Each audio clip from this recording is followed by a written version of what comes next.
So in this episode of the skimboarding series, I'm starting with skim spots around New Zealand. Now I thought it was only fitting to start off with Omaha Beach. Now Omaha Beach is where I access my brand and really what I would consider sort of the home of New Zealand skimboarding.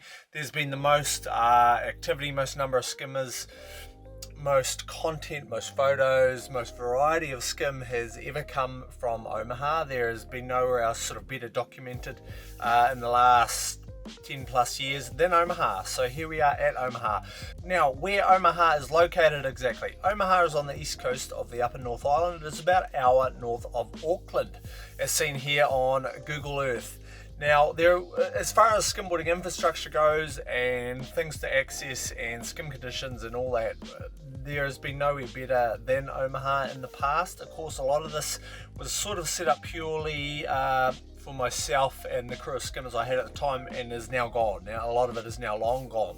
So the history of skimboarding in Omaha itself was, we started mainly right up the estuary. We used to go right up the top of Omaha estuary, a kilometre or two past the bridge, the Causeway Bridge that you drive over heading into Omaha, and we spent hours and hours and hours running around up there. Now, my last few trips up there a couple of years ago, I've of course moved, so I haven't really been back skimming around Omaha in a few years. So our last few trips up the estuary, the mangroves, to my knowledge, have pretty much smothered out a lot of that estuary up there. So I'm not sure, you would have to do a reconnaissance mission yourself. I'm not going to tell you if it's still great up there because that's my knowledge on the spot, but that was where we used to go.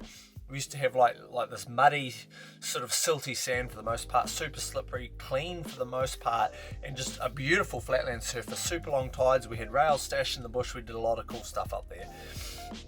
We held New Zealand's first skimboarding jam in a not so naturally made skim pit right next to the causeway. We'll try and go into details exactly of how that was made. That, another part of the skimboarding infrastructure that I called it, is long gone. That was basically, the work on that didn't keep going and that will be non-existent as far as I'm aware. We also had a skim pit, an artificial skim pit, a 25 by 4 metre lane on Omaha Beach golf course there. I worked as a greenkeeper there for years and we basically just fluked into the right place, right time, right, obviously the location was key and the ability to access plenty of water, and we had an artificial skim pit that we used to do a couple of events in. We used to flood it out at night and do night skims there. That has been gone for 6 or 7 years now, 8 years, so that is long gone. It was in the ground for quite a few years and we had a hell of a lot of fun at that skim pit. So, of course, now to the natural side of skimboarding Omaha and what you'll be looking for if you want to go skim at Omaha. Now, Omaha itself is a very popular holidaying area. It has grown substantially over the last sort of decade. I myself spent practically most of my life there. The first 30 years of my life was spent in Omaha. I saw it grow, I saw it change into something that I didn't want to be part of, so I've moved. So a lot of this information is what we experienced through the years, what you can be looking for and what you should be looking for when it comes to forecasting if you're going to Omaha. Now firstly, Flatland. The Flatland can be exceptional. We had a lot of really, really incredible Flatland sessions there down the beach. Sometimes Omaha Beach can give you kilometre long tidal pools that are usually narrow, absolutely perfectly set up for flatland skimboarding. We used to winch down them, we used to bungee down them. They could sometimes stretch for, like I said, a kilometre or so, and were just the most perfect long tide durations. Obviously you want to, if the tidal pools are there, you want to focus around low tide and low tide only, mid to low, but used to get really long tide durations, which is ideal for flatland skim because it sort of means you don't have to get there at 10:40 and not a minute later. It means you've got hours, you've got 7 or 8 hour tide windows, as well as of course your normal shoreline skim. Now I want to sort of put a note in all these videos for skimboarding spots. You can skim at any beach. What I'm trying to put emphasis on these videos is quality flatland or quality wave riding skim.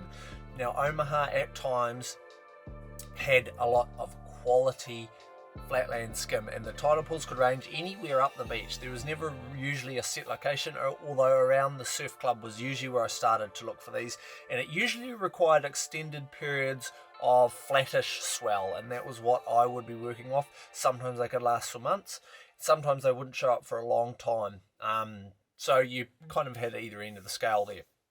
As far as wave riding went, now Omaha wasn't what I would consider an exceptional beach for wave skim. It was very fickle in nature. The best wave skim you would get would be up at the northern end by the Omaha Bar. Down Success Court, that's where I'd be going. You can find that easily enough by going into Omaha or Google mapping it. And you'd be working around the high tide mark around the bar area for the skim. You want a flatter swell. I wouldn't be looking at anything over probably a 0.6 or 0.7 swell, and you want that northern end. That is key. That is key. High tide and the northern end, that is key for wave skim if it is good at Omaha. And the other option to that was also sometimes dead low. If the sand was sitting right, you could get wave skim on a flatter swell. It's always a flatter swell. And dead low, sort of mid-beach, sort of that mid-northern end. So you're talking north of the surf club, south of the bar, that sort of typical part of the beach. Now, obviously, all these conditions are very varied. You want to be looking for A, flatter swell. You still want a little bit of swell coming in. B, obviously, ideal winds. Light offshores is perfect, but you know, you've got any window around that. Flatland doesn't matter as much. And of course, those are the best parts. The worst part about this is that sometimes, and usually for an extended periods, Omaha I thought was always very fickle. You could get very good flatland and wave skim at times, and you can also get just normal shoreline beach, kind of bad for both. There was nowhere to set up rails, there was nowhere with really good wave skim. The beach was just set up wrong, and for my understanding, I nerded out over this for a long time.